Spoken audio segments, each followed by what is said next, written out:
اپنے آپ کو 4 مہینے اور 10 راتیں انتظار میں رکھیں۔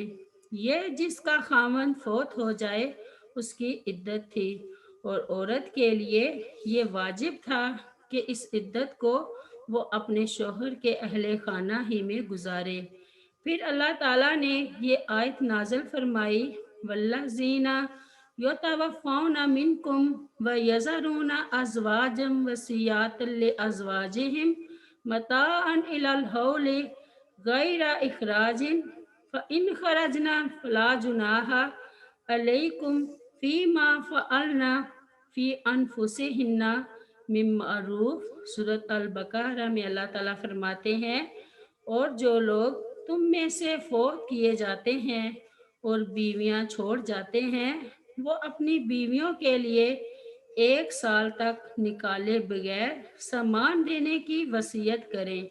پھر اگر وہ نکل جائیں تو تم پر اس میں کوئی گناہ نہیں، جو وہ معروف طریقے سے اپنی جانوں کے بارے میں کریں۔ اللہ تعالیٰ نے اس کے لیے 7 ماہ 20 دن بطور وصیت شامل کر کے 1 سال کی مدت پوری کر دی۔ لہٰذا اگر وہ چاہے تو وصیت کے ایام میں خاوند کے گھر رہے، اور اگر چاہے تو چلی جائے۔ اسی کے بارے میں اللہ تعالیٰ نے فرمایا، فَإِنْ خَرَجْنَا فَلَا جُنَاحَ عَلَيْكُمْ، پھر اگر وہ نکل جائیں تو تم پر اس میں کوئی گناہ نہیں، یعنی 4 ماہ 10 دن کی عدت اسی طرح اس پر واجب ہے جس طرح پہلے تھی۔ ابن ابو نجی کہتے ہیں کہ یہ مجاہد کا قول ہے، اور عطا رحمہ اللہ نے سیدنا ابن عباس رضی اللہ عنہ کا یہ قول بیان کیا ہے کہ اس آیت نے اس حکم کو منسوخ کر دیا کہ عورت عدت اپنے شوہر کے اہل خانہ میں گزارے، اور اب یہ حکم دیا کہ وہ جہاں چاہے عدت گزارے، جیسا کہ ارشاد فرمایا، غیر اخراج، وہ گھر سے نہ نکالی جائیں۔ عطا فرماتے ہیں کہ اگر چاہے تو وہ خاوند کے اہل خانہ میں عدت گزارے اور وصیت کے مطابق سکونت رکھے، اور چاہے تو چلی جائے، کیونکہ اللہ تعالیٰ نے فرمایا، فلا جناح علیکم فیما فعلنا، تو تم پر اس کے بارے میں کچھ گناہ نہیں جو وہ دستور کے مطابق اپنے معاملے میں کریں۔ عطا فرماتے ہیں اس کے بعد آیت میراث نازل ہوئی تو اس نے سکونت کو منسوخ کر دیا اور اختیار دے دیا کہ وہ جہاں چاہے عدت گزارے، اس کے لیے سکونت نہیں ہے۔ زینب بنت کعب بن اجرا رضی اللہ عنہ سے روایت ہے کہ فریہ بنت مالک بن سنان، جو ابو سعید خدری رضی اللہ عنہ کی بہن ہے، اس نے انہیں بتایا کہ وہ رسول اللہ صلی اللہ علیہ وسلم کی خدمت میں یہ اجازت طلب کرنے کے لیے آئیں کہ وہ اپنے خاندان بنی خدرہ میں چلی جائیں، کیونکہ ان کا شوہر جب اپنے باغ جانے والے غلاموں کی تلاش میں نکلا اور اس نے انہیں قدوم کی جانب جا پکڑا تو انہوں نے اسے قتل کر دیا۔ فریہ رضی اللہ عنہ کہتی ہیں، میں نے رسول اللہ صلی اللہ علیہ وسلم سے اپنے خاندان بنی خدرہ میں واپس جانے کی اجازت طلب کی اور کہا کہ میرے شوہر نے اپنی ملکیت کا نہ کوئی مکان اپنے پیچھے چھوڑا ہے اور نہ اخراجات کے لیے کوئی سامان ہی۔ تو رسول کریم صلی اللہ علیہ وسلم نے فرمایا، ہاں ٹھیک ہے۔ اور جب میں واپس جانے لگی اور ابھی حجرے میں ہی تھی تو رسول کریم صلی اللہ علیہ وسلم نے مجھے بلایا، یا آپ صلی اللہ علیہ وسلم نے کسی کو حکم دیا کہ وہ مجھے بلائیں، تو آپ صلی اللہ علیہ وسلم نے فرمایا، تم نے کیا کہا تھا؟ میں نے اپنے شوہر کا سارا واقعہ دوبارہ بیان کر دیا تو آپ صلی اللہ علیہ وسلم نے فرمایا، اپنے گھر ہی میں رہو حتیٰ کہ حکم الہی پورا ہو جائے۔ پھر بیان کرتی ہیں کہ اس فرمان نبوی کے بعد میں نے 4 ماہ 10 دن اسی گھر میں گزارے، سیدنا عثمان بن عفان رضی اللہ عنہ نے بھی اپنے دور میں مجھ سے یہ مسئلہ پوچھا تھا۔ میں نے جب انہیں بتایا تو انہوں نے بھی اسی فرمان نبی صلی اللہ علیہ وسلم کی پیروی کی اور اس کے مطابق فیصلہ فرمایا۔ آیت نمبر 241، 242، 200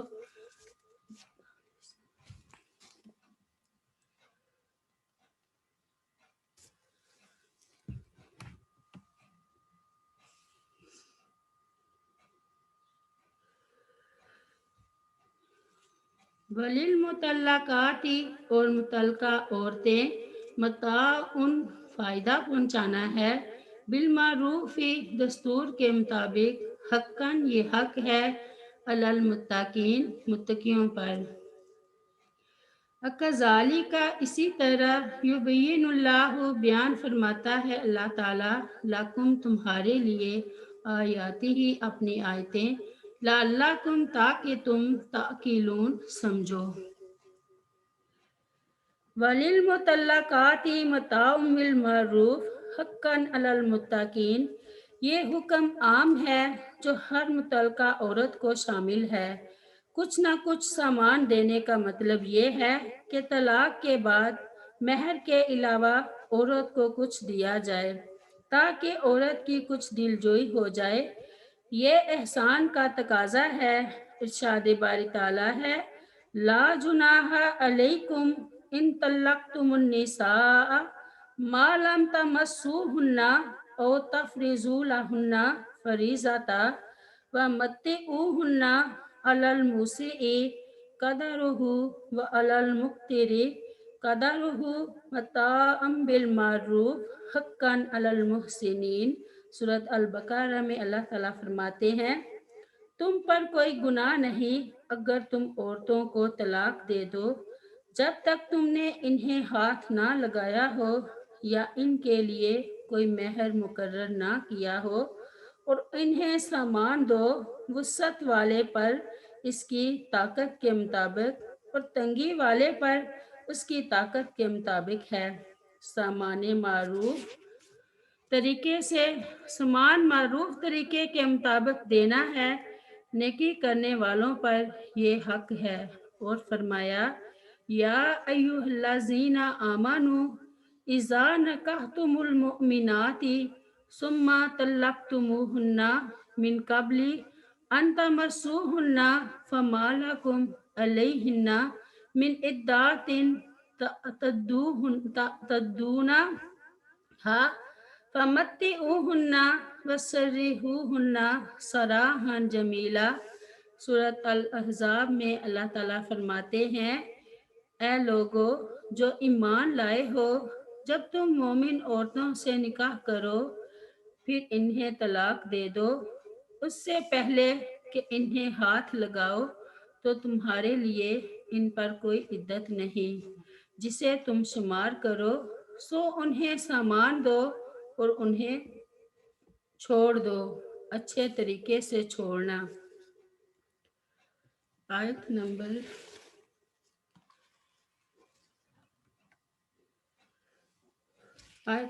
243، 243۔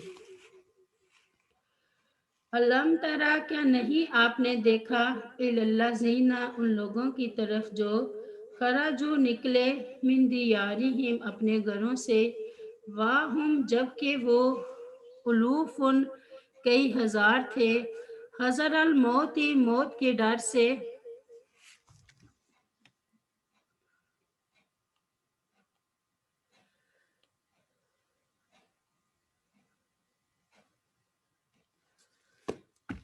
فقال تو کہا، لہم اللہ ان سے اللہ تعالیٰ نے، موتو تم مر جاؤ، ثم احیاہم پھر اس نے زندہ کر دیا ان کو، ان اللہ بے شک اللہ تعالیٰ لذو فضل البتہ فضل کرنے والا ہے، علی الناس لوگوں پر، ولکن اور لیکن، اکثر الناس اکثر لوگ، لا یشکرون نہیں شکر کرتے۔